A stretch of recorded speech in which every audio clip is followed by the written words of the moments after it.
Think about the algorithm that runs your life. Not the one on your phone, not the one that suggests what you should watch or buy next. I'm talking about a much older, much more powerful algorithm. It's been coded into the human mind for millennia.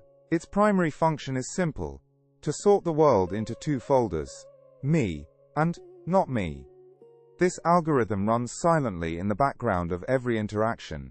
It sees a face and instantly calculates, friend or foe. It hears an opinion and decides, agrees with me or against me. It looks at a stranger and sorts them by nation, by creed, by color, by class.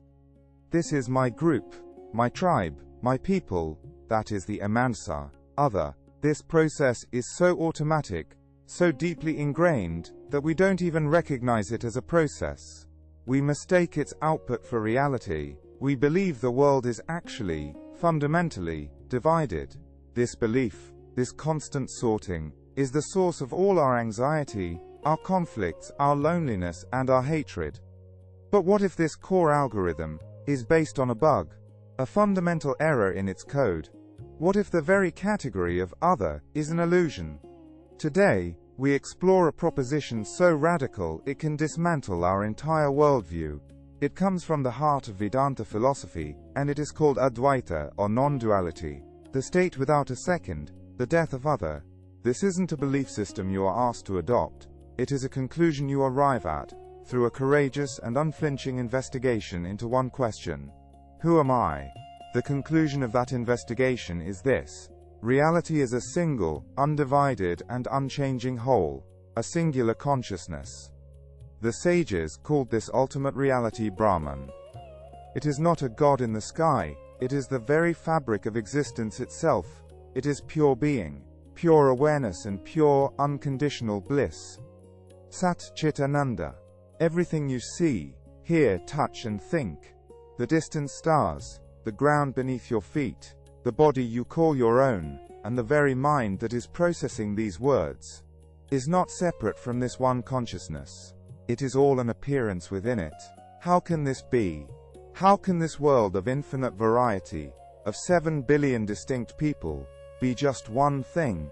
The key to understanding this lies in a concept called adhyasa, or superimposition. Imagine you walk into a poorly lit room and see a snake coiled in the corner. Your heart pounds, adrenaline floods your system. You react to the snake, it is very real to you. But then, you turn on the light, you see that it was never a snake. It was, and always has been, a rope. Now ask yourself, where did the snake come from? You didn't create it from thin air. The rope was real. The snake was a projection, an idea from your own mind, superimposed onto the reality of the rope. The snake's existence was entirely dependent on the rope, but the rope was never affected by the snake. In this analogy, the entire universe of names and forms, what Vedanta calls Namarupa, is the snake. And the one, true, unchanging reality, Brahman, is the rope. The first and most powerful superimposition, the mother of all other illusions, is the ego, the sense of I. The feeling that I am this body, I am this mind, I am this limited person.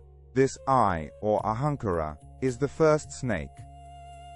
Once this primary illusion of a separate self is created, it immediately requires a world of others to define itself against. I am me, because I am not you. I am here because I am not there. The world of duality is born from this single, initial, misidentification. The death of other can therefore only happen with the death of this false I. The 28 verses of the Advaita Makaranda, the nectar of non-duality, are a profound meditation on this very process, of seeing the rope instead of the snake. Its first verse is not a prayer, but a declaration of truth, a tool to recalibrate our perception.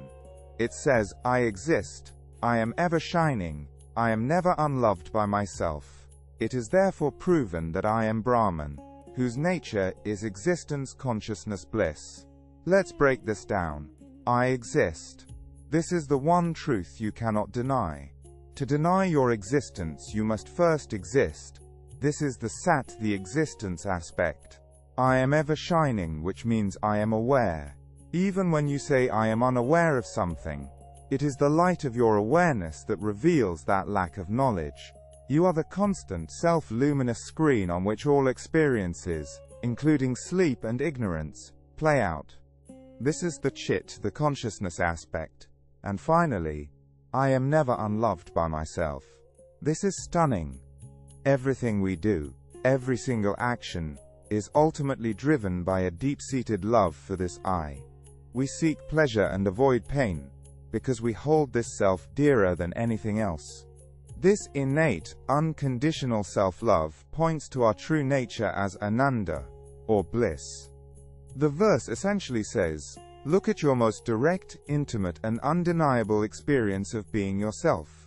It is constant, it is aware, and it is self-loving.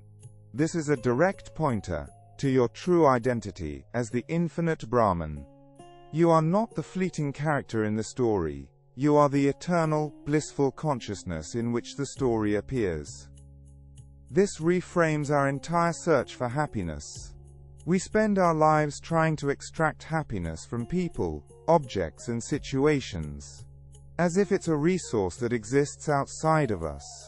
But the Advaita Makaranda continues this logic in its 7th verse. I alone am happiness.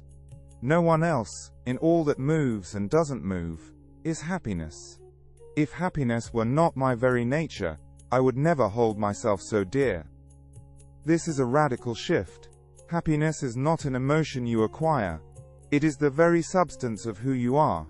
The joy you feel when you get what you want is not coming from the object itself. The object simply quiets the desiring mind for a moment, and in that quietude your own innate nature of bliss shines through. You are not seeking happiness. You are happiness, seeking to recognize itself. The world is a mirror, and we fall in love with or get angry at our own reflection, forgetting that the source of it all is right here. Once this is grasped, the perspective of our relationship with the world is completely inverted. The final verse we will explore from this text is perhaps the most powerful. In me alone everything is born. In me alone everything is established. In me alone everything dissolves. I am that non-dual Brahman. This is the ultimate reversal. We are conditioned to feel like a tiny fragile speck in a vast overwhelming cosmos. We feel the world is outside us, acting upon us. This verse asks you to consider the opposite. The entire universe, the birth of galaxies, the history of civilizations, your own personal life story, is an appearance happening within the boundless space of your consciousness. Just as in a dream, a vast world is born, exists for a while and dissolves, all within your own mind. The dream world feels completely real while you're in it. Advaita suggests that this waking state is no different. It's a dream, but a collective one, a more persistent one. You are not in the world is in you. This might sound like a purely philosophical mind game, but modern science is beginning to provide fascinating echoes of these ancient insights. Neuroscientists have identified what they call the default mode network, or DMN, in the brain. This network is most active when our minds are wandering, thinking about ourselves, our past, our future, judging others, and telling ourselves our personal story. It is, in effect, the neurological hardware for the ego, the ahankara. In studies on long-term meditators, or even individuals under the influence of psychedelics, a dramatic quieting of this DMN is observed. And what do these people report? A dissolution of the sense of a separate self, a feeling of ego death, and a profound sense of connection and oneness with everything. It's a modern, measurable glimpse into the state of Irumai Atra Nilai. Consider the experience of being in a flow state. An artist painting, a musician lost in a melody, an athlete in the zone. In these moments of peak performance and peak joy, the sense of a separate self disappears. The musician doesn't think, I am playing the music. The musician becomes the music. The subject-object divide collapses. There is only the seamless flow of action. These temporary states show us that we are at our most effective and joyful, not when we strengthen our ego, but when we forget it entirely. A more tangible analogy today is virtual reality. When you wear a VR headset, you are intellectually aware that you are standing in your living room. That room is the substratum, the rope, but your senses are completely captivated by the virtual world. You feel genuine vertigo on a virtual cliff. You duck to avoid a virtual projectile. The virtual world, the snake, feels more real than reality. The journey of Advaita is like becoming lucid in this virtual game. It's not about taking the headset off and ending the game of life. It's about realizing, even while the game is playing, that your true identity is the one in the room, not the avatar in the game. The dangers of the game are no longer ultimate threats. You can play with more freedom, more joy, and less fear. The great Tamil sage Ramana Maharshi offered a direct method for this lucidity. The practice of self-inquiry. Nan ya? Who am I? He taught that every thought that arises is connected to the first thought, the I thought. Instead of chasing the thousands of subsequent thoughts, you trace this single I thought back to its source. Who is this I that feels happy, sad, angry? As you inquire relentlessly, the I thought, having no solid ground to stand on, dissolves. And when the primary superimposition of the ego dissolves, the entire world of others that it created collapses with it. As another Tamil mystic, the Siddha Pambati, exclaimed in a moment of realization, "Oh, the one who stands everywhere without any gap." He no longer saw a world of separate things, but a reality completely filled, without a single crack, by the one consciousness. This brings us to the very heart of our episode, the bridge that connects this profound philosophy to our everyday lives, to our society. If there is only one consciousness, who can I hate? The entire architecture of our social suffering is built on the illusion of duality. Racism, casteism, nationalism, religious intolerance, these are all social manifestations of the mind's flawed algorithm. They are the macro-scale result of the me versus not me sorting process. We draw an imaginary line, based on skin color, on place of birth, on an ancient text, and we declare those on the other side as fundamentally other. This act of othering is a prerequisite for all exploitation and violence.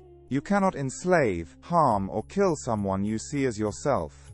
You must first dehumanize them, turn them into a snake in your mind. Advaita doesn't just offer a platitude like, we should all be nice to each other. It pulls the rug out from under the very foundation of hatred. It reveals that hating another is an act of absolute ignorance. It is self-harm. It is as illogical as your left hand declaring war on your right hand. Hurting another person, when you understand non-duality, is not a moral failing. It is a perceptual error. This transforms compassion from a duty into a natural state. Without this understanding, being compassionate can feel like a chore, a good deed we must perform to be a good person. It comes from a place of separation. I, the benevolent one, am helping you, the unfortunate one. With the realization of oneness, compassion is simply the only logical response. Helping someone is as natural and automatic as pulling a thorn from your own foot. There is no sense of me doing a favor for you. There is only the whole organism acting to heal itself. The great poet Saint Thirumula stated it perfectly. The ignorant say love and Siva are two. No one knows that love itself is Siva. When the other dies, what remains is not an empty void. What remains is Siva. What remains is love. A boundless, reasonless love that is the very nature of reality. This does not mean we become passive in the face of injustice. Quite the opposite. If you see a cancer growing in your own body, you act decisively to heal it. When an enlightened person sees social injustice, they see a sickness in the collective self. They act, but their action comes not from hatred of the perpetrator, but from a profound love for the whole. The goal is not to punish an enemy, which only reinforces the illusion of duality that caused the problem. The goal is to heal the whole, to restore balance. This is the ultimate activism, an activism born from wholeness, not from opposition. To close, let us return to a classic analogy. Imagine a single wave in the ocean. From its limited perspective, it has a life story. I was just born, I'm 10 feet tall. That wave next to me is so small. That one over there is huge. I'm afraid of crashing on the shore and dying. It lives a life of comparison, ambition and fear, seeing a world of separate waves. Now, see from the perspective of the ocean. For the ocean, there are no individual waves. There is only the ocean's own play, its own movement. The birth of a wave is just a rising up of itself. The death is a merging back into itself. The wave was never, for a single moment, not the ocean. It was always 100% water. Its form was temporary, its substance was eternal. The path of Advaita is the process of the wave realizing it is the ocean. You don't have to become the ocean. You only have to shed the mistaken identity of being just a wave. The other wave you envied was you. The shore you feared was simply a return to your own boundless nature.